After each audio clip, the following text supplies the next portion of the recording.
I'm going to show you just a couple of clips of a couple of other digitally related projects. And the first one is Our Relationships Will Become Radiant, which I've shown this a couple of times to audiences where animators in the audiences have had very violent reactions against the film. Explain. Well, I will explain. When you see it, you might not need an explanation. The reaction came from people, students, or recent graduates of that high-end course in Bournemouth, the people who train people who work for go work for DreamWorks. It was commissioned through Jerwood Charitable Foundation, gave us some money. The project was called Digitalis, and it was an open call. Again, very, I think they were £3,000, and projects that explored or challenged some aspect of the digital. And you can play it if you like, Martin. Oh, right, okay. And it's James Lown, who was working as a sort of freelance commercial animator.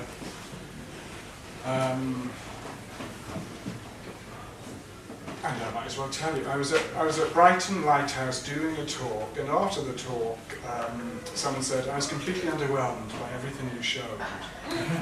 So, to which I did say, fuck off. And then I said, what? I showed you Rabbit, and Rabbit is by, have you seen Rabbit? Rabbit by Ron Ray is a great film. And he said, yeah, Rabbit's only one film, isn't it? And you can just okay, all right, yeah. I'm not going to subject you to that. This is what they really hated. Do we have sound with this? There is sound. Oh, sorry. Let's start. No, I won't play it all. We had Digitalis began as an open exhibition, sort of online open call for existing work. Because one of the things with not having the TV scheme, we didn't have if you've got £4,000 to commission 4 short films, you can't afford to run an open call. So the open was a way of engaging in some way with new people, and then we had some money to then commission some work on the same kind of thing.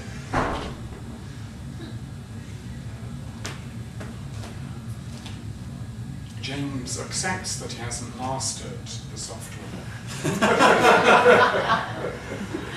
But as I tried to explain, I think you're completely missing the point. Part of the point is he hasn't mastered the software, and he's interested in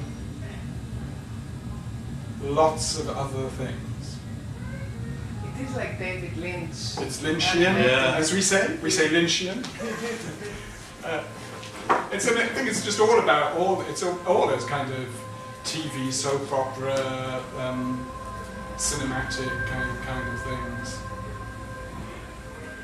But there's that drive for CGI supernaturalism and seamlessness, which James has no truck with.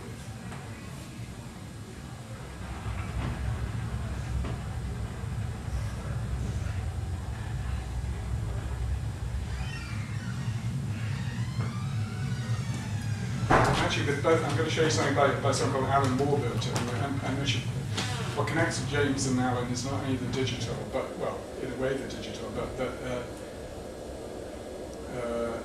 Alan sort of, on the back of working with us, gave up, lucrative facilities work to become an artist. You think, oh God, no, don't do that, just because, don't, Alan. And James went to the Slade.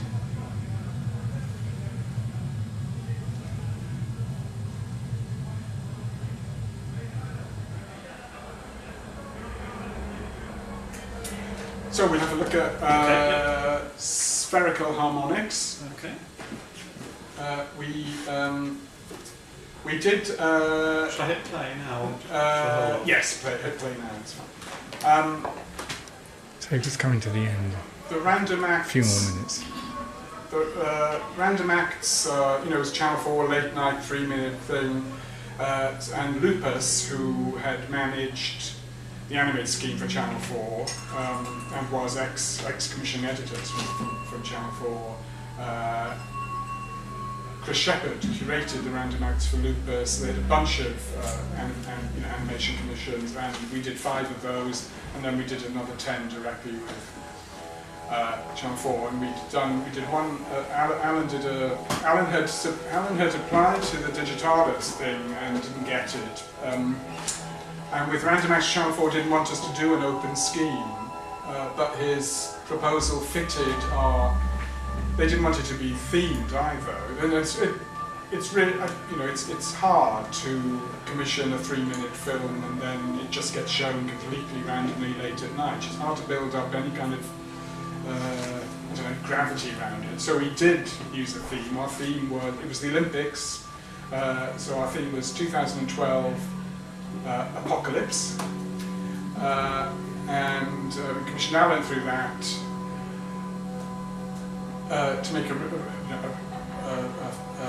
great film, a short film. And then we did an open call for collaboration with the Photographers Gallery for their media wall, which is 8 screens in the foyer. And this is the sort of online single screen version. It's the first work the Photographers Gallery have commissioned that uses the screen at its full resolution. It's that shape because it was originally for that shape screen.